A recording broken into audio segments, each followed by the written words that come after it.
नमस्कार दोस्तों, स्वागत है आपका हिंदी नॉलेज शो में। तो दोस्तों, आप अपने स्क्रीन पर देखिए, ये यूक्रेन की तस्वीर है जो हालात बयां करने के लिए काफी है। अभी तक सिर्फ जवान बूढ़े ही मिलिट्री से ट्रेनिंग ले रहे थे, लेकिन अब माँ बाप खुद अपने बच्चों को ला रहे हैं और उन्हें भी मिलिट्री की ट्रेनिंग दे रहे हैं, क्योंकि यूक्रेन के लोगों ने ये बात तो साफ कर दी है कि अगर रूसी हमला होता है तो सरेंडर तो किसी भी हालत में नहीं होगा। चाहे उन्हें अपने बच्चों को भी युद्ध के मैदान में भेजना पड़े, वो पीछे नहीं हटेंगे। और इस समय यूक्रेनी सरकार भी ये मानकर चल रही है कि हमला किसी भी वक्त हो सकता है। लेकिन यूक्रेन में एक अजीब चीज देखी जा रही है कि जब किसी देश पर इतने बड़े खतरे का साया होता है तो उस देश के लोग अमूमन उस देश को छोड़कर जाने लगते हैं। जैसे कि आपने देखा कि जैसे जैसे तालिबान का कब्जा अफगानिस्तान पर होता गया तो लाखों हजारों की संख्या में लोग अफगानिस्तान छोड़ने के लिए कितने ज्यादा तत्पर थे। इतना ही नहीं, ऐसे उदाहरण तो भरे पड़े हैं। भाई, आप यमन में देख लीजिए, वहां से लोग लगातार शरणार्थी बन रहे हैं। सीरिया का शरणार्थी संकट, वहां से लोग हिंसा से डरकर भाग रहे थे। इराक का संकट, भरे पड़े हैं ऐसे उदाहरण। लेकिन यूक्रेन में उल्टा हो रहा है।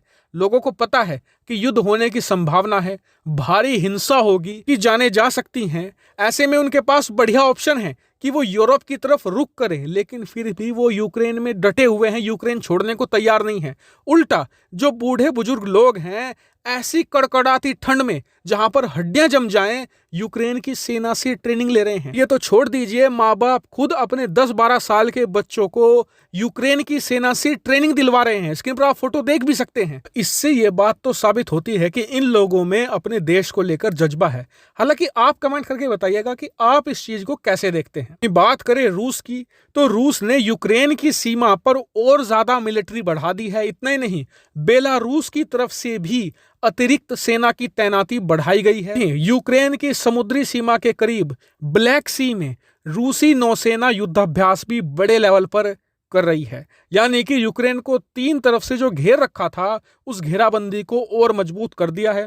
वहीं रूस के राष्ट्रपति व्लादिमीर पुतिन ने कल एक बहुत ही डरावना बयान भी दिया। पुतिन ने कहा कि नाटो ये सोचता है कि यूक्रेन को वो अपने दल में शामिल कर लेगा, जिसके बाद आर्टिकल 5 लागू हो जाएगा। दरअसल आर्टिकल 5 ये है कि अगर नाटो के किसी भी एक देश पर मान लीजिए कोई हमला करता है, मान लीजिए कि रूस यूक्रेन पर हमला करता है नाटो में शामिल होने के बाद, तो फिर वो हमला सिर्फ यूक्रेन पर नहीं माना जाएगा, वो हमला यूरोप के बाकी 30 देशों पर माना जाएगा। उसमें अमेरिका भी शामिल है और उस स्थिति में रूस का हारना तय है।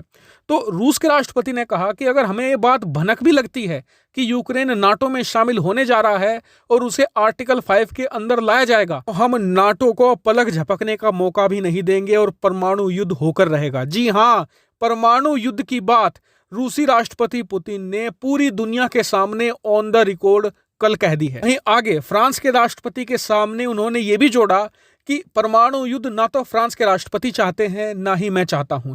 इसलिए हम बस एक ही चीज चाहते हैं कि नाटो हमें ये बात लिख कर दे कि यूक्रेन को कभी भी नाटो में शामिल नहीं किया जाएगा। आपको बता दूं कि पुतिन का सिर्फ ये बयान नहीं है। जिस समय पुतिन बयान दे रहे थे, उस समय रूस के लड़ाकू विमान और रूस के परमाणु बम वर्षक यूक्रेन की सीमा के करीब उड़ रहे थे। एक परमाणु बम वर्षक तो पोलैंड के बेहद करीब चला गया था, फिर यूके की वायुसेना ने उसे खदेड़ दिया।